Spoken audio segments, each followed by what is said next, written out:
Hello আসসালামু আলাইকুম সবাইকে, welcome back to my another blog video. আজকে মূলত আমরা চলে এসেছি কৃষি প্রযুক্তি ও পুষ্টি মেলা 2025-এ। এই মেলাটা মূলত করা হয়েছিল নান্দনিক স্টল ও বিভিন্ন ধরনের গাছের উপর। গাছগুলো ছিল বিভিন্ন ধরনের। আসলে যারা গাছ প্রেমী বা ফল প্রেমী তারাই জানবেন যে এটা আসলে কতটা মনোমুগ্ধকর বা কতটা আকর্ষণীয় লাগে। এবং আজকে আপনাদেরকে দেখাতে যাচ্ছি এই স্টলগুলো আসলে কি কি বিষয়ের উপর করা হয়েছে এবং এগুলোর বেনিফিটটা কি। তো এখানে গাছগুলো ছিল বিভিন্ন ধরনের, মানুষজন আসছিল, অনেকে কিনছিল, অনেকে জানছিল যেগুলো গাছগুলোর নাম, অনেকে ছবি তুলছিল। তো এখানে গোলাপের বিভিন্ন ধরনের ভ্যারাইটিস ছিল, তো এখানে স্টকেও রাখা হয়েছিল। এগুলো আসলে নাকি 12 মাসই হয় এবং প্রাইসগুলো ছিল একদমই রিজনেবল প্রাইসের ভিতরে। এখানে পাতাবাহারের বিভিন্ন ধরনের ভ্যারাইটিস ছিল, এছাড়া ছিল হচ্ছে বাগান বিলাসের আইটেম, আরো বিভিন্ন ধরনের ফুলের গাছ ছিল যেগুলোর নাম আসলে আমি জানি না, আর আমার এত ধৈর্য কাজ করে নাই যে সবগুলোর নাম যে আমি জিজ্ঞেস করব।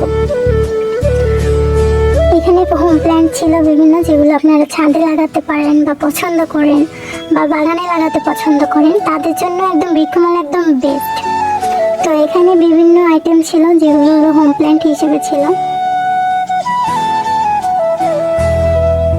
এই পাশেরটুকু একদম পুরোটাই হলো গাছ দিয়ে সাজানো হয়েছিল, আর এগুলো হচ্ছে যারা কিনতে এখানে এসেছিল তারা সবাইকে সাজিয়ে এভাবে টব, নতুন টবের মাধ্যমে দেওয়া হচ্ছিল। আর এখানে আরো অনেক ধরনের গাছ ছিল, কাঠগোলাপ থেকে শুরু করে প্রায় সব ধরনের গাছই ছিল। আর এই দুই পাশে তো দেখতেই পাচ্ছেন নার্সারি আইটেম কি সুন্দরভাবে সাজানো হয়েছে। যাদের কাছে গাছ ভালো লাগে বা যারা ফুল প্রেমী, গাছ প্রেমী, তারাই কিন্তু বুঝবে যে এগুলোর মর্মটা আসলে কতটুকু।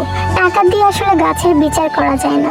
এখানে গাঁদা ফুলের গাছ ছিল, ক্যাকটাস আইটেম ছিল অনেক ধরনের, এবং এখানে একটা ইউনিক ফুল ছিল, সেটা হচ্ছে জুঁই নাম, বাট এটার আগে আরেকটা ওয়ার্ড ছিল যেটা আমার এই মুহূর্তে মনে নেই নামটা। তো এই পাশে দেখতেই পাচ্ছেন হোম প্ল্যান্ট আরেকটা, আর নিচে এটার নাম হচ্ছে তালতাম মনে হয় বলছিল।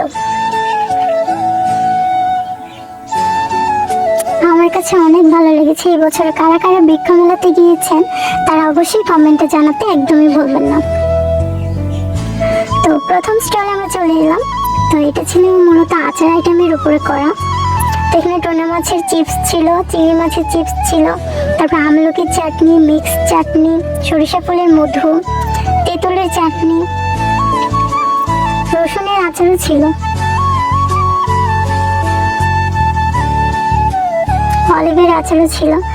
এখানে সবগুলো আসলে আচার চিপস আইটেম ছিল প্রথম স্টলে। দূর থেকে কিন্তু কৃষ্ণচূড়া ভালোই লাগে। সেকেন্ড এবং থার্ড নাম্বার স্টলটি ছিল মাশরুমের উপরে, নাম ছিল জমজম মাশরুম ফুডস। তো এখানে মাশরুমের সবগুলো আইটেমই ছিল প্রায়, এবং কিছু কিছু আদার্স আইটেম ছিল। এখানে একটা মেশিন দেখলাম যেটা হয়তো জুস বা স্লাইসের জন্য ইউজ করা হচ্ছিল। আর এখানে মাশরুমের বিভিন্ন রেসিপি করা হচ্ছিল। এখানে স্যুপ ছিল, থাই স্যুপ। তো এখানে ছিল মৌ খামার, জননী মৌ খামার নাম। তো এখানে মধুর বিভিন্ন আইটেম ছিল।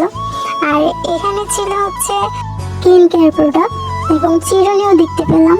যারা স্কিন নিয়ে খুবই টেনশনে আছেন তারা অবশ্যই এখানে বৃক্ষমেলাতে আসলেও পাবেন স্কিন কেয়ার প্রোডাক্ট। তো এখানে ছিল হচ্ছে ইয়াম্মি অ্যাগ্রো ফুড। এখানে আচার আইটেম ছিল। এই মেলাতে মূলত বেশিরভাগই আচার আইটেম আমি দেখেছি এবং মধুটা বেশি ছিল। এখানে মিক্সড আচার ছিল, একদম সব ধরনের আইটেম মিক্স করে একসাথে। আর এখানে ছিল মৌ চাষ প্রযুক্তি। এখানে কিন্তু মধুগুলো ছিল একদমই অর্গানিক ছিল। এখানে দেখতেই পাচ্ছেন এখানে সিয়ার সিড থেকে শুরু করে সবগুলো আইটেম দেখাচ্ছিল। এবং এখানে যেগুলো ছিল সরের ঘি ছিল, ক্রিমের ঘি ছিল, তারপর হচ্ছে কোল্ড প্রেস নারকেল তেল ছিল। স্টলের নাম ছিল হচ্ছে মতি মধু, যেখানে ছিল কালো জিরা ফুলের মধু, সরিষা ফুলের মধু এবং বিভিন্ন ফুলের মধু ছিল। এখানে কিন্তু সবগুলো ফুলের মধু ছিল। নাম মতি মধু, ভালোই নাম তাই না? পাশের স্টলগুলো এখানে শেষ ছিল এবং মাঝখানে একটা কনসার্টের জায়গা ছিল। আর এটা ছিল অপর পাশে ভার্মি কম্পোস্ট প্রযুক্তি। তো এখানে মিট করা মাটি ছিল এবং এখানে আদা চাষের একটা প্রযুক্তি দেখানো হয়েছিল যে কিভাবে আদা চাষ করা বস্তার মাধ্যমে। তো এখানে একটা প্রজেক্ট ছিল আইপিএম প্রযুক্তি। তো এখানে একটা মডেল তৈরি করা হয়েছিল চাষের জন্য। আমার কাছে সবচেয়ে বেশি ভালো লেগেছে এই পাশে গামলা টাইপ একটা সুন্দরভাবে সাজানো হয়েছিল। এখানে সবগুলো আইটেমের নাম ছিল যে কি কি চাষ করা হয়েছে, কি কি ব্যবহার করা হয়েছে এখানে। আপনারা চাইলে এখানকার মানুষ যারা ছিলেন দায়িত্বে তাদের কাছ থেকে বিস্তারিত জানতে পারবেন সবকিছু সম্পর্কে। এর নাম ছিল ট্রাইকো কম্পোস্ট এবং এখানে মূলত পদ্ধতি দেখানো হয়েছিল যে কোন কোন পদ্ধতিতে চাষ করা যায় বা চাষ করা হয়। তো এই পাশে ছিল ছাদ বাগান মডেল, ছাদের উপর কি কি ভাবে আমরা গাছ লাগাতে পারি। এখানে মূলত কাঁটা মুকুট গাছ রাখা হয়েছিল, পাতাবাহার ছিল, পেয়ারা গাছও ছিল একটা, আর একটা বেগুন গাছে দেখলাম নয়নতারা গাছও ছিল। এরপর একটা ছিল কালিকাপুর মডেল, পারিবারিক পুষ্টি বাগান, যে পুষ্টি সমৃদ্ধভাবে আমরা কিভাবে বাগান তৈরি করতে পারি কি কি ফলের মাধ্যমে বা সবজির মাধ্যমে, এটা একটা মডেল ছিল। তো এখানে ছিল বীজ ও সার নমুনা পদ্ধতি ছিল, যেখানে TSP, boron, urea, MPOP, DAP, tricho compost এবং জিপসাম। এবং এখানে বিভিন্ন ধরনের ধানের আইটেম ছিল, যারা চাষ করেন কৃষিকাজে তারা এখান থেকে বিভিন্ন ধানের নমুনা দেখে ধান কিনতে পারেন। এখানে আউশ ধানের নমুনা ছিল, আমন ধান এবং বীজ ধানের নমুনা। তো এখানে কৃষি পণ্য প্রদর্শনীতে ছিল বিভিন্ন ধরনের সবজি আইটেম এবং সবগুলোতে বিস্তারিত দেওয়া ছিল যে কি যিনি এটি চাষ করেছেন তার সম্পর্কে। তো এখানে বাড়ি আলু ছিল, ড্রাগন ফ্রুট, করলা ছিল। আর আপনারা এটাকে কি বলেন বলেন তো? আমি তো এটার উপরের অংশকে বলবো। এখানে ছিল বিনা লেবু, লটকন, এবং এটার কিন্তু পুরোটাকে একটা ফ্রুট মনে হচ্ছে। তো নিচের অংশকে আমরা বলি তালকুরুজ, আর উপরেরটা তো জানেনই কলা। এবং এখানে ছিল ভুট্টার মোচা। পরে এখানে ছিল একটা ফুড পিরামিডের মতো করে সাজানো হয়েছিল, লিচু, ক্যাপসিকাম, পেঁপে, আম, লেবু, আনারস, কাঁঠাল এবং মিষ্টি আলু দিয়ে ফুড পিরামিডটাই পুরোটা সাজানো হয়েছিল উপর থেকে নিচে।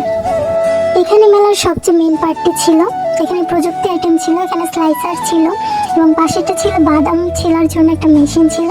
অনেক সুন্দরভাবে দেখলাম যে বাদাম অনেক সুন্দরভাবে ছিলা হচ্ছে। এখানে হচ্ছে সবগুলো আইটেমের নাম বাড়ি দিয়েছিল। এখানে সূর্যমুখী মারাই যন্ত্র নাম, বাড়ি বীজ বপন যন্ত্র। তারপরে এটা ছিল ভুট্টা মারাই যন্ত্র। তো এখানে ভুট্টা ছেলা হয় মনে হয়, এটাতে ছাড়ানো হয়। তো মেলার একদম শেষ, তো পুরোটা আমি রাউন্ড দিয়ে দেখাচ্ছিলাম। তো পুরোটা দেখতেই পাচ্ছেন করা হয়েছে। এটা প্রত্যেক বছরই হয়, আমি বছর পর আবার এলাম। তো ভালোই লাগলো ঘুরে, একদম শেষ প্রান্তে চলে এলাম মেলার। তো আপনারা যারা যারা গাজীপুর থেকে দেখছেন তারা অবশ্যই কমেন্ট করবেন, এবং যারা ফেসবুক থেকে দেখছেন তারা অবশ্যই ফলো দিতে ভুলবেন না, এবং যারা ইউটিউব থেকে দেখছেন তারা অবশ্যই সাবস্ক্রাইব করে দেবেন। আজকের মতো এখানেই শেষ করছি। আল্লাহ হাফেজ।